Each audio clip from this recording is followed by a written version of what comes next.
किसी राज्य में एक राजा ने अपनी मृत्यु के समय जब ये पाया कि उसका कोई उत्तराधिकारी नहीं है तो उसे बड़ा दुख हुआ।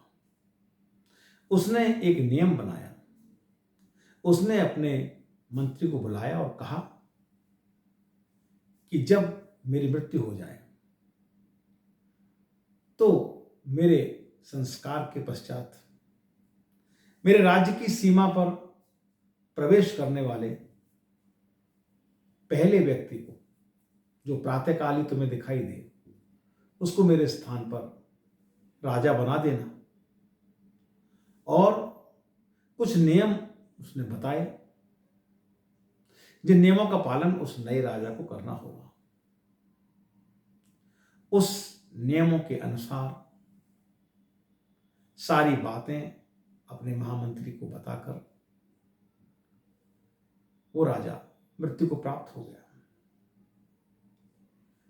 महामंत्री और बाकी दरबारी दुख में डूब गए।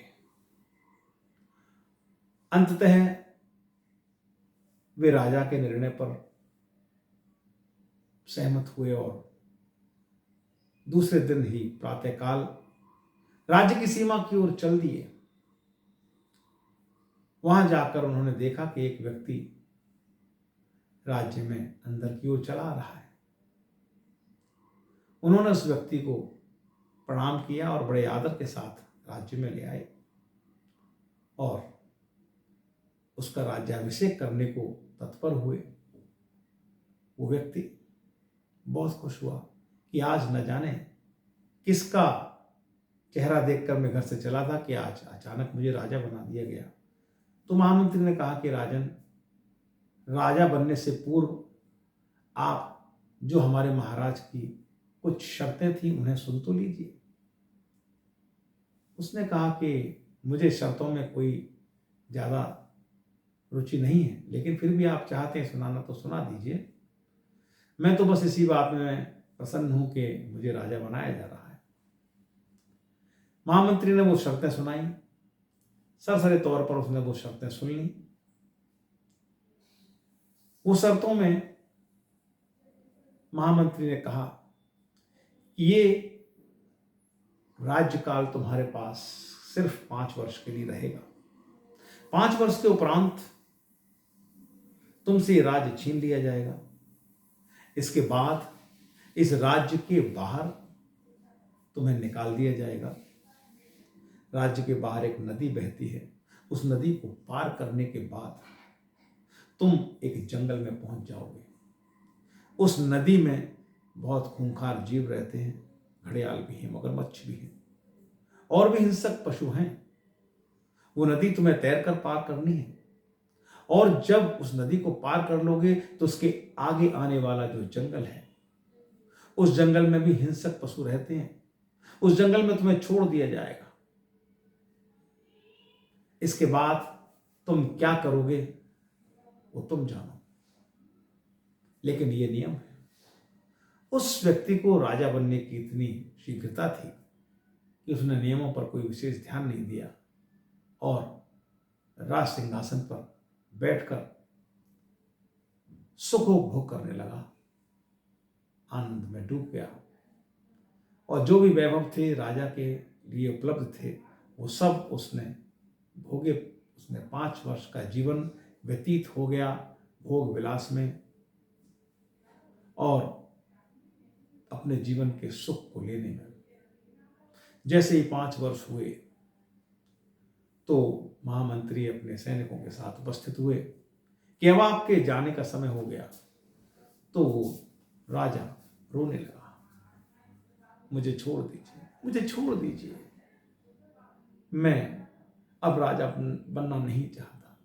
कि आप तो बन चुके, आपको जो करना था कर चुके, अब छोड़ने का क्या लाभ? तो आपको उन नियमों का पालन करना होगा। इतना कहकर वे सारे लोग उस रोते बिलखते और कमजोर से उस राजा को ले गए और नदी में धक्का मार दिया कि जाओ अपने आगे की जीवन यात्रा यहीं से प्रारंभ करो, और अगर जीवित बच गए तो तुम्हारा भाग्य। वो राजा, आगे उसका क्या हुआ कोई नहीं जानता। इसके बाद फिर दूसरे राजा की तलाश शुरू हुई। फिर दूसरा व्यक्ति आया, उसने भी वही कार्य किया। वे सभी मंत्री, वे सभी दरबारी गण प्रसन्न थे इस बात पर कि उनकी जिम्मेदारी कोई दूसरा व्यक्ति ले रहा है, और वे 5 वर्ष बाद उससे मुक्त भी हो जाते हैं। अब एक दिन अचानक एक आश्चर्यचकित घटना हुई, एक आश्चर्य में डाल देने वाली घटना हुई। एक निष्प्रह व्यक्ति, एक साधु, एक फकीर वहां उस राज्य में प्रवेश किया। महामंत्री ने जैसे उसे देखा तो पूर्व में जिस प्रकार उसने उन राजाओं के साथ व्यवहार किया था, वही व्यवहार उसने वहां किया, और उस फकीर को सम्मान के साथ राज्य में ले आया। कहा कि आज से आप हमारे राजा हैं नियमानुसार। फकीर ने कहा कि क्या फकीर, क्या राजा, तुम्हारी जैसी इच्छा, मैं तुम्हारी बात मान लेता हूं। और उस फकीर को नियमानुसार बैठा दिया गया राज सिंहासन पर। सारे दरबारी गण प्रसन्न थे, राज्याभिषेक हो चुका था। अब अगले दिन से फकीर से राजा बने उस व्यक्ति ने आगे की कार्यवाही प्रारंभ करने के लिए मंत्री को बुलाया। उसने कहा कि पूरे राज्य में जो भी मेहनती श्रमशील पुरुष हैं, स्त्रियां हैं, जो भी हैं, उन्हें मेरे सामने लेकर आओ। मैं देखना चाहता हूं कि हमारे राज्य में कितने मेहनत करने वाले, कितने श्रम करने वाले लोग हैं, कितने ईमानदार मेहनती लोग, उन्हें मेरे सामने लेकर के आओ। वे सभी लोग उस राजा के सामने बुला लिए गए। राजा ने विनय पूर्वक उनसे कहा, भाई, मैं आपको एक कार्य सौंपना चाहता हूं। इस राज्य के पीछे जो नदी बहती है, उस नदी पर शीघ्रातिशीघ्र एक सेतु का निर्माण करना है। उस सेतु का निर्माण शीघ्रातिशीघ्र होना चाहिए। आप रात दिन कार्य कीजिए, मैं आपको इसका उचित पारिश्रमिक दूंगा, और पारिश्रमिक के साथ साथ आपको पुरस्कृत भी करूंगा। जो भी इस कार्य में अव्वल रहेंगे, जो भी इस कार्य में आगे बढ़कर भाग लेंगे, इस कार्य को जितनी जल्दी संपन्न कराने का प्रयत्न करेंगे, तो मैं उन्हें पुरस्कृत भी करूंगा। लोग बहुत प्रसन्न हुए कि ये राजा अपना नहीं देख रहा, हमारे मेहनत की बात भी देख रहा है, हमें धन देने की बात भी देख रहा है, और हमको धन दे भी रहा है। वे बहुत प्रसन्न हुए और सभी राजा की आज्ञा मानकर उस सेतु के निर्माण कार्य में जुट गए। रात दिन एक करने के बाद बहुत कम समय में उन्होंने उस सेतु का निर्माण कर दिया। नदी के ऊपर एक सेतु बन गया, एक मजबूत, एक सुरक्षित सेतु नदी के ऊपर शीघ्र ही बन गया। राजा बहुत प्रसन्न हुआ। उसने उनको अपने दरबार में बुलाया। पारिश्रमिक के साथ साथ उसने उनको सम्मानित भी किया, पुरस्कृत भी किया, और उनसे कहा कि और कुछ ऐसे व्यक्ति ढूंढ कर लाओ जो तुम्हारे ही जैसे हो, मुझे कुछ और भी काम उनसे कराने हैं। वे व्यक्ति बहुत प्रसन्न हुए। उन्होंने कहा, हमारे राजा तो बड़े प्रजावत्सल हैं, और हमें कार्य देकर, हमें पारिश्रमिक देकर, हमें पुरस्कृत करके हमारा सम्मान कर रहे हैं, और हमको रोजगार भी दे रहे हैं। वे गए और ऐसे और व्यक्तियों को ले आए। राजा ने सभा की। सभा में बुलाकर उनसे कहा कि अब आपको मेरे लिए एक कार्य और करना है कि जो नदी के उस पार हमारे राज्य की सीमा में जो जंगल है, जो बड़ा जंगल है जिसमें हिंसक पशु भी रहते हैं, उस जंगल को साफ करिए, कटवा डालिए उस जंगल को और हिंसक पशुओं को वहां से किसी सुरक्षित स्थान पर दूसरे जंगल में छोड़ाइए। यह कार्य भी अतिशीघ्र होना चाहिए। अगर आपने इस कार्य को मेरी समयावधि में कर दिया तो मैं आपको पारिश्रमिक के साथ साथ सम्मानित भी करूंगा, पुरस्कार भी दूंगा। वे लोग बड़े प्रसन्न हुए और वे राजा की इच्छा के अनुसार और उस कार्य में लग गए। जंगल की सफाई की गई, जो बड़े कांटेदार झाड़ियां थी, वृक्ष थे, वो सब काट डाले गए।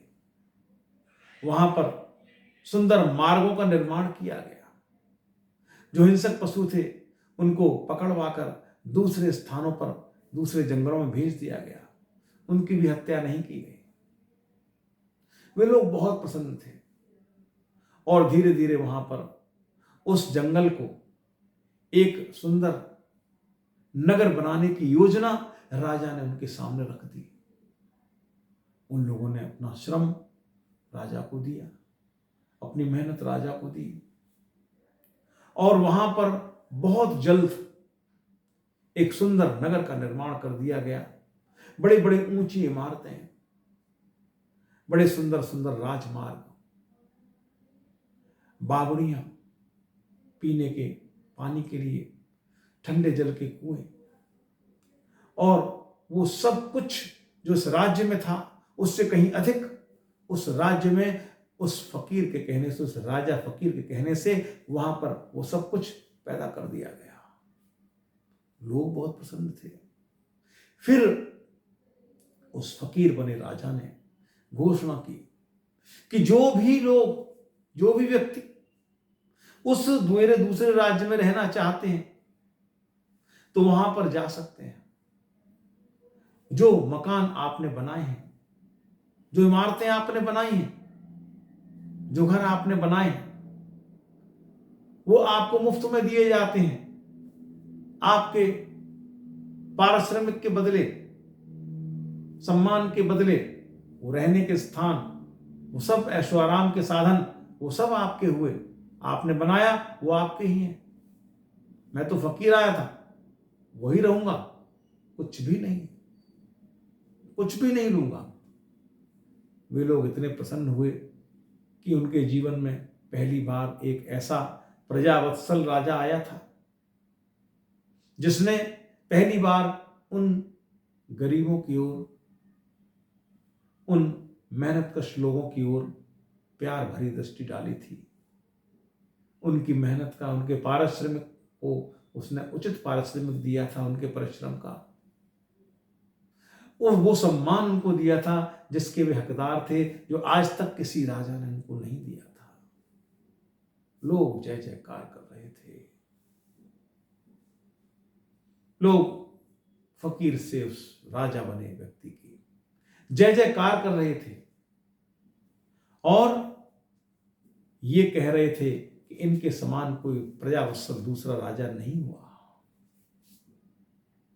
फिर क्या था, वहां इस नगर के बहुत से लोग, बहुत से परिवार उन जगहों पर जाकर बस गए क्योंकि उनको कोई पैसा नहीं देना था। पारिश्रमिक भी मिला और पुरस्कार स्वरूप रहने के लिए स्थान, रहने के लिए अच्छे अच्छे भवन और सब कुछ साधन। वहां उसने वो सारे साधन उन लोगों के लिए जुटवा दिए जिसकी कल्पना उन्होंने कभी नहीं की थी। वो नगर इस पहले नगर से भी ज्यादा सुंदर नगर बन चुका था। अंततः मंत्रियों की, दरबारी गणों की प्रतीक्षा समाप्त हुई। 5 वर्ष पूर्ण हुए। एक दिन पूर्व ही उस फकीर ने महामंत्री को बुलाया कि इससे पहले कि तुम मुझसे कहो कि आपका कार्यकाल समाप्त हो चुका है, इससे पहले कि तुम मुझे याद दिलाओ कि आज 5 वर्ष पूर्ण हो गए, आपको जाना है। इससे पहले कि तुम उन नियमों की भयावहता मुझे समझाओ, हे मंत्री, हे महामंत्री, मैं अपना त्याग पत्र तुम्हें देता हूं। तुम चाहो तो दूसरा राजा मनोनीत करो। महामंत्री नतमस्तक पैरों में गिर गया, चरणों में गिर गया। हे राजन, हमें लज्जित न करो। हमारे प्रति जो आपका व्यवहार 5 वर्ष रहा है, इस प्रजा के प्रति जो आपका व्यवहार 5 वर्ष रहा है, ये प्रजा तो आपको ईश्वर के समान समझने लगी है। ये प्रजा तो आपकी जय जयकार कर रही है। हे राजन, आप व्यक्ति नहीं, आप राजा नहीं, आप तो हमारे भगवान हैं। अब आप कहां जाएंगे? आपके लिए दोनों नगर बराबर हो गए। अब ना तो कोई हिंसक पशुओं वाली नदी है, हिंसक जीव जंतुओं से भरी हुई ना तो नदी है, न ही हिंसक जानवरों से भरा हुआ वो जंगल है। अब तो दोनों ओर बराबर है। आप कहीं भी निवास करें, आपकी जैसी इच्छा, आप जो भी चाहेंगे वो आपको स्वयं उपलब्ध है। आपके अच्छे कर्मों ने यहाँ की प्रजा को सुखी संतुष्ट किया है, उनका आशीर्वाद लिया है, और वो सब कुछ आपको उपलब्ध है जो पहले उपलब्ध नहीं हो सका। अब आपकी जैसी इच्छा हो वो कीजिए। तो सब कुछ उपलब्ध हो गया उनके लिए। ये एक छोटी सी कथा आपके जीवन में कितनी आवश्यक है, इस पर विमर्श कीजिए, विचार कीजिए, इस पर सोचिए।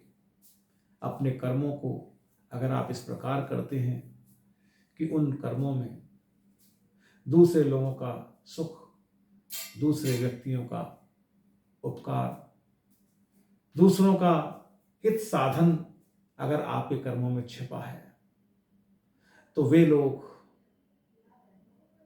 आपको जो आशीष देते हैं, अपने कर्म से जो आप उस आशीष को एकत्रित करते हैं, आप ईश्वर के बताए मार्ग पर चलते हुए दूसरे लोगों का उपकार करते हैं, दूसरे लोगों को सही उनका पुरस्कार, उनका पारिश्रमिक देते हैं और उनके सभी कार्यों को साधते हैं, तो परमात्मा आपके कार्य को साधते हैं। आप मोक्ष के अधिकारी हो जाते हैं। आप कर्म को अगर जागृत होकर करते हैं तो यहां भी आपके लिए मोक्ष है, इस धरती पर जीवित मोक्ष है, और मृत्यु को उपरांत भी आपको मोक्ष प्राप्त होता है, परमात्मा की प्राप्ति होती है। तो इसको आप अपने जीवन में उतारें। ये कहानी आपको कैसी लगी? इस चैनल को आप निरंतर देख रहे हैं, कमेंट करिए। लगातार देखते रहिए धर्म रहस्य विद डॉक्टर राजीव निस्पृह। नमस्कार, शुभ रात्रि।